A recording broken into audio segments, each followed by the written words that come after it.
வர்ற மாட்டுக்கு பரிசு கிடையாது, பவுடர் போட்டுருக்கு.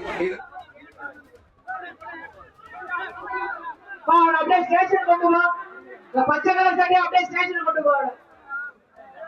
போட போட போட வேண்டியது போயிட்டு இருக்காங்க. ஒரு மூஞ்சில இருந்தாங்க.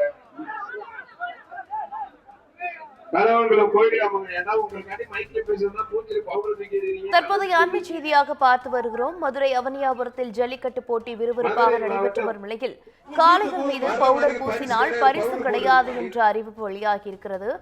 அண்மை செய்தியாக பார்த்து வருகிறோம். கூடுதல் விவரங்களோடு இணைகிறார் செய்தியாளர் அருண். அருண், வணக்கம். விவரங்கள் என்ன? ஜல்லிக்கட்டு போட்டியானது வரக்கூடிய இந்த நிலையில்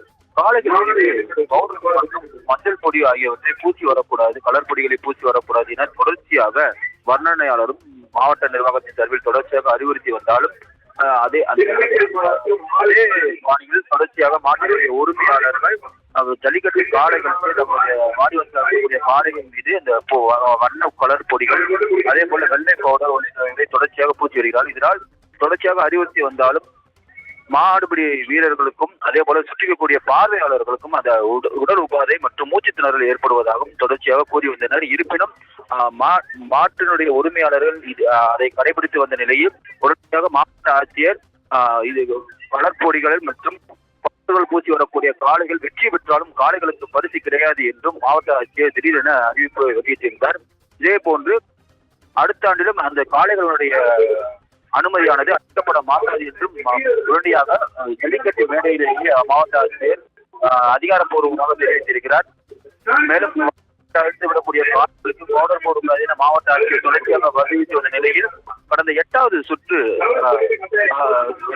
சுற்றின் போது மாட்டினுடைய உரிமையாளர் மாடுபிடி வீரர்கள் மாடு பிடிக்கும் பொழுது அந்த பவுடரை வீசி முகத்தில் அடித்ததால் அங்கிருக்கக்கூடிய அனைவரது முகத்திலும் இந்த பவுடரானது ஒதுக்கப்பட்டது. இதனால் உடனடியாக கைது செய்யுமாறு உத்தரவிட்டார். இதனைத் தொடர்ந்து மாவட்ட காவல் கண்காணிப்பாளர் காவல் ஆணையர் லோகநாதன் உடனடியாக அவரை கைது செய்ய பாதுகாப்பு முறையில் இருந்த காவல்துறை அதிகாரிகளுக்கு உத்தரவிட்டு அவர் கைது செய்யப்பட்டிருக்கிறார். தொடர்ச்சியாக அந்த ஜல்லிக்கட்டு போட்டியில் எந்தவித பவுடரோ அதே போல கலர் பொடியோ போடக்கூடாது என்று தொடர்ச்சியாக வலியுறுத்தி வருகிறார்கள். இதுவரை சுற்றுகள் முடிவடைந்திருக்கிறது. விவரங்களுக்கு நன்றி அருண்.